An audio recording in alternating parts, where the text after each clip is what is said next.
পাচ্ছ যখনই on of করবো সেক্ষেত্রে বন্ধুরা আমার কিন্তু যে চেক ভাল্বটি রয়েছে সেটা দারুণ কাজ করছে।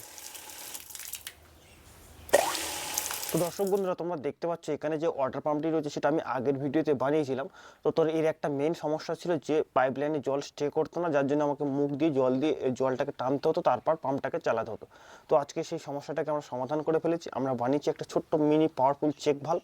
তো তোমরা দেখতেই পাচ্ছ, তোমাদেরকে চেক ভাল্বটা চেকিং করে আমি তোমাদেরকে প্রথম দেখাচ্ছি। তো দেখো যখনই আমি এটা জলের মধ্যে ডুবিয়ে দেবো, এবার আমি যখন মুখ দিয়ে জলটা টানবো তো দেখতে পাচ্ছ আমার এই লেভেল পর্যন্ত জল চলে এসছে, এটা কিন্তু ডাউন হচ্ছে না।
গাইস তোমরা যে এতক্ষণ যে চেক ভাল্বের ভিডিওটা দেখছিলে, তো আমি সেখানে একটা স্প্রিং সেট আপ করেছিলাম আর তার সঙ্গে উপরে একটা জালি লাগিয়েছিলাম। তো স্প্রিংটা যখন লাগিয়ে আমি পাম্পটা টেস্ট করতে নিয়ে গেছি, কারণ তোমাদেরকে আমি যেটা দেখাবো পুরোপুরি অরিজিনালি দেখাবো, কোনো ডুপ্লিকেট সিডি করবো না এর মধ্যে।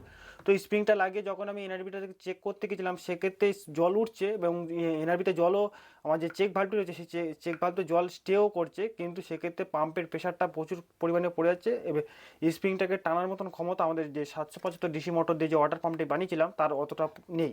তো তার জন্য আমি এখানে হচ্ছে রাবার ব্যান্ড দিয়ে বানিয়েছি। তো দেখতে পাচ্ছি এটা খুব স্মুথলি নিচের দিকে পড়ে যাবে এবং এটা আমি টেস্টিংও করে দেখেছি। তো চলো এটাকে পুরোপুরি মেকিং বডিটাকে রেডি করি, তারপর তোমাদেরকে টেস্ট করে দেখাবো।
দর্শক বন্ধুরা, তোমরা দেখতে পাচ্ছ এখানে যে ওয়াটার পাম্পটি রয়েছে সেটা আমি আগের ভিডিওতে বানিয়েছিলাম। তো তোর এর একটা মেন সমস্যা ছিল যে পাইপ লাইনে জল স্টে করতো না, যার জন্য আমাকে মুখ দিয়ে জলটাকে টানতে হতো, তারপর পাম্পটাকে চালাতে হতো। তো আজকে সেই সমস্যাটাকে আমরা সমাধান করে ফেলেছি। আমরা বানিয়েছি একটা ছোট্ট মিনি পাওয়ারফুল চেক ভাল্ব। তো তোমাকে চেক ভাল্বটা চেকিং করে আমি তোমাদেরকে প্রথম দেখাচ্ছি। তো দেখো, যখনই আমি এটা জলের মধ্যে ডুবিয়ে দেবো, এবার আমি যখন মুখ দিয়ে জলটা টানবো, তো দেখতে পাচ্ছ আমার এই লেভেল পর্যন্ত জল চলে এসছে, এটা কিন্তু ডাউন হচ্ছে না। তো এটা যখন আমি পাম্পের সঙ্গে কানেকশান করে দেবো, তখন সেক্ষেত্রে পাম্প বারবার চালাতে বা অন অফ করে থুয়ে তুলে সেক্ষেত্রে জলটা ডাউনের দিকে যাবে না। তো তার জন্য আমাকে এটা প্রথমে সোজা করে স্টে করে রাখতে হবে। তো চলো এটা পাম্পের সঙ্গে কানেকশান করে দিই। দেখতে পাচ্ছ আমার যে সেকশন লাইন রয়েছে সম্পূর্ণ পুরো জলের লোড রয়েছে। তো তোমাদেরকে ভিডিওটা পুরো আমি একটু না পর্যন্ত কেটে তোমাদেরকে দেখাচ্ছি। দেখো, মানে আমি যদি মুখ দিয়ে টেনে রাখতাম সেটা তোমাদেরকে দেখাতাম, কিন্তু দেখতে পাচ্ছ এখানে আমি কোনো মানে কি বলা যায়, এখানে কোনো কিছু ইউজ করছি না। তো দেখতে পাচ্ছি যখনই আমি যে মুহূর্তে তারটা কানেকশান এখানে দেবো, তো পাম্পটা চালু হবে, দেখবে। তো দেখতে পাচ্ছি যেই মুহূর্তে দিলাম সেই মুহূর্তে পাম্পটা কিন্তু চালু হলো। ফের আমি যদি অফ করে দিই, ফের যদি দিই, তো দেখতে পাচ্ছি আমার পাম্পটা যখনই দেবো তখনই চালু হবে কিন্তু। তো এই ক্ষেত্রে আমার চেক ভাল্বটা দারুণ কাজ করছে। আমি কিন্তু মুখ দিয়ে কোনো টানছি না বা কিছু করছি না। মুখ দিয়ে টানতে হলে কিন্তু বারবার আমাকে যেতে আসতে হতো। তোমরা দেখতে পাচ্ছ যখনই অন অফ করবো, সেক্ষেত্রে বন্ধুরা আমার কিন্তু যে চেক ভাল্বটি রয়েছে সেটা দারুণ কাজ করছে।